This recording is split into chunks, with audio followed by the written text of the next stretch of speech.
நம்ம இரு இல் கொக்கிகள் பார்த்தோம். அதோட கண்டினியூவேஷன் தான் இப்போ பார்க்க போகிறோம்.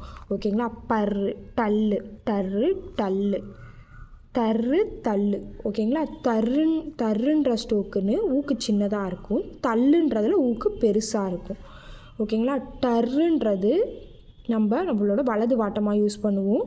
டல்லுன்றதை நம்மளோட இடது வாட்டமாக யூஸ் பண்ணுவோம். ஓகே. மெய்க்குறிகள் ரா, அப்போடு ரா, டவுன்வோர்டு ரா, சா, இங்கு, லா, சா இதெல்லாம் வந்துச்சுன்னா சுழி அல்லது கொக்கி உள்ள மெய்க்குறிகள் இரு இல் கொக்கிகள் போடப்படுவதில்லை. ஓகே. ஸ்டார்டிங்கில் ஒரு சுழியோ இல்லை கொக்கியோ வந்துச்சுன்னா அந்த இடத்துல நம்ம இரு இல்லு கொக்கிகள் பயன்படுத்துவது இல்லை. ஓகேங்களா?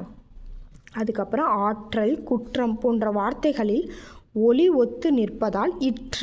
ஓகேங்களா? இரு ஊக்கியை அங்கேயும் யூஸ் பண்ணிக்கிறோம். எக்ஸாம்பிள் பார்த்திங்கன்னா உங்களுக்கு புரியும். வேடர், வேடருக்கும் டர்ரு யூஸ் பண்ணுறோம். வெற்றி, வே, இற்றி, இற்ற அதுலேயும் அதே சவுண்டில் வர்றதுனால அதையே நம்ம யூஸ் பண்ணிக்கிறோம். மூடர், மூடர் யூஸ் பண்ணுறோம். முற்றி, மூ, இற்றி. ஓகேங்களா? இற்றைக்கும் யூஸ் பண்ணுறோம். அதனால தான் டர்ரு ஊக்கியை நம்ம இற்றைக்கு யூஸ் பண்ணுறோம் அப்படின்றதுக்கு 2-3 எக்ஸாம்பிள் கொடுத்துருக்காங்க.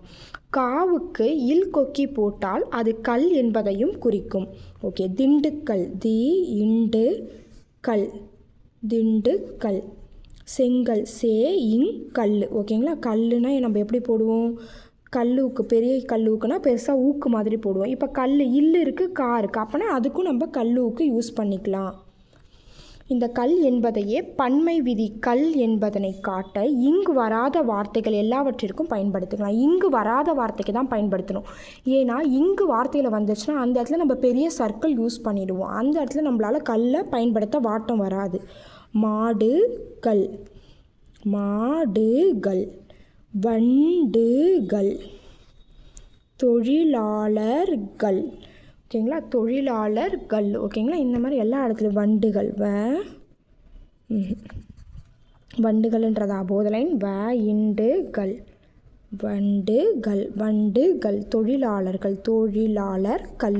ஓகேங்களா? குட்டியாக காவோட ஒரு ஊக்கு போட்டால் கல்லூக்கு. நம்ம கல் இந்த கல்லுக்கும் பயன்படுத்திக்கலாம், இந்த கல்லுக்கும் பயன்படுத்திக்கலாம். பட் இந்த கல்லில் ஒரே ஒரு இடத்துல மட்டும் பயன்படுத்த முடியாது. எந்த இடத்துல இங்குவோட சேர்ந்து கல் வந்துச்சுன்னா அந்த இடத்துல மட்டும் பயன்படுத்த முடியாது.